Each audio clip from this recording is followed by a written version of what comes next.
નમસ્તે મિત્રો, સ્વાગત છે સંગીતા કી સોચ ચેનલમાં। તો આજના વિડીયોમાં વાત કરીશું આપણે બે જ્ઞાની એવા પંડિતની। તો બનારસ કાશીથી જ્ઞાન પ્રાપ્ત કરેલું અને આ બંને વ્યક્તિએ જ્ઞાન પ્રાપ્ત કર્યા પછી પોતાના વતન જવા નીકળેલા અને આ બંને વ્યક્તિને પોતાના જ્ઞાનનું ઘણું અભિમાન હતું અને બંને એકબીજાને પોતાનાથી તુચ્છ સમજતા, એટલે કે બીજો વ્યક્તિ સામેવાળો મૂર્ખ છે અને મેં એના કરતાં વધારે જ્ઞાન પ્રાપ્ત કરેલું એવું આ બંને પંડિતો માનતા। તો પહેલાંના સમયમાં વાહન વ્યવહારની એવી કોઈ વ્યવસ્થા હતી નહીં, તો આ બંને પગપાળા ચાલી અને પોતાના વતન જવાનું હતું। તો પોતાના વતન જતો 2-3 દિવસ લાગે એમ હતું। તો બંને જણા દિવસે ચાલતા અને રાત્રે આરામ કરતા।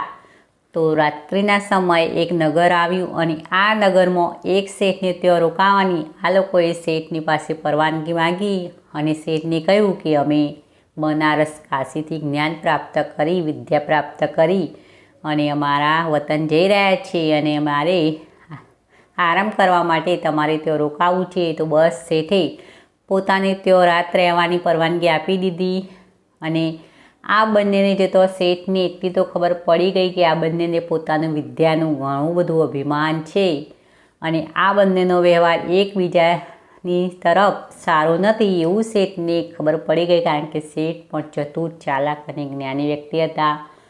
તો બસ જમવાનો સમય થાય એ પહેલાં બંનેને તેઓ શેઠે થોડી વાતચીત કરી અને બંને એકલા હોય એ સમયે બીજા વ્યક્તિની, એટલે કે બીજા વ્યક્તિ વિશે માહિતી લીધી કે સામેવાળો વ્યક્તિ કોણ છે અને કેવો છે। તો બંને એકબીજાનો પરિચય એ રીતે આપ્યો કે એ સાંભળી અને શેઠને ઘણું બધું દુઃખ થયું અને જમવાનો સમય થયો એ સમયે બંનેને સામસામી થાળી પીરસવામાં આવી અને આ થાળી જોતાં જ બંને પંડિત એકદમ ગુસ્સે ભરાઈ ગયા અને શેઠને કહેવા લાગ્યા કે શેઠ, તમારી પાસે ઘણી લક્ષ્મી છે પણ તમે લક્ષ્મી દ્વારા સરસ્વતીનું અપમાન કરી રહ્યા છો। તો શેઠે કહ્યું કે એમ શું થયું?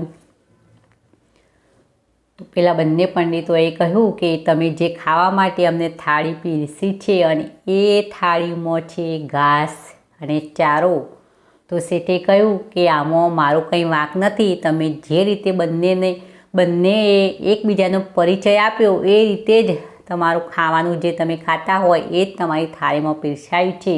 મેં બંને જણને પૂછ્યું તો એકે બીજા વ્યક્તિને બળદ બતાવ્યો અને બીજા વ્યક્તિએ બીજાને ગધેડો બતાવ્યો। તો તમે બંને એકબીજાને બળદ અને ગધેડો સામસામે એ રીતે બતાવેલું, તો મેં બળદ અને ગધેડો જે ખાતા હોય એ જ થાળીમાં પીરસ્યું છે। તો આ સાંભળતો બંને પંડિતો એકદમ શરમમાં મુકાઈ ગયા। તો મિત્રો, આ વાર્તા ઉપરથી આપણને એ શીખ મળે કે આપણે ઘણું બધું જ્ઞાન પ્રાપ્ત કર્યું હોય, વિદ્યા આપણી પાસે ઘણી હોય, ઘણા આપણે ચતુર, ચાલાક અને હોશિયાર હોઈએ, પણ આપણું વર્તન જો બીજાની સાથે સારું ન હોય, બીજાની સાથે ઈર્ષ્યાભાવ હોય અને આપણે બીજાના સાથે સારું વર્તન કરી ન શકતા હોય, તો આપણી એ વિદ્યા, એ જ્ઞાન, એ ચતુર અને ચાલાકી કંઈ પણ કામની રહેતી નથી। તો આપણું વર્તન બીજા સામે કેવું છે એ જ આપણામાં સંસ્કાર કેવા છે એ તરત જ એ બીજા વ્યક્તિ જે હોશિયાર હોય એને તો તરત ખબર પડી જ જાય। તમે ગમે તેટલો દેખાડો કરો, વર્તન સારું રાખો, છતાં પણ તમે એ રીતે અમુક વર્તન કરી દો તો બીજા વ્યક્તિને તમારા અંદર જ્ઞાન કેટલું છે અને તમે કેવા વ્યક્તિ છો એ તરત જ ખબર પડી જાય। તો મિત્રો, વિડીયો પસંદ આવે તો એક લાઈક અવશ્ય કરું, બીજાની સાથે શેર પણ કરો અને આવી અવનવી મોટિવેશન વાર્તા સાંભળવા મારી આ ચેનલ સંગીતા કી સોચને જરૂરથી સબસ્ક્રાઈબ કરી ફરી મળીશું ના કોઈ વિડીયોમાં નવી વાર્તા સાથે।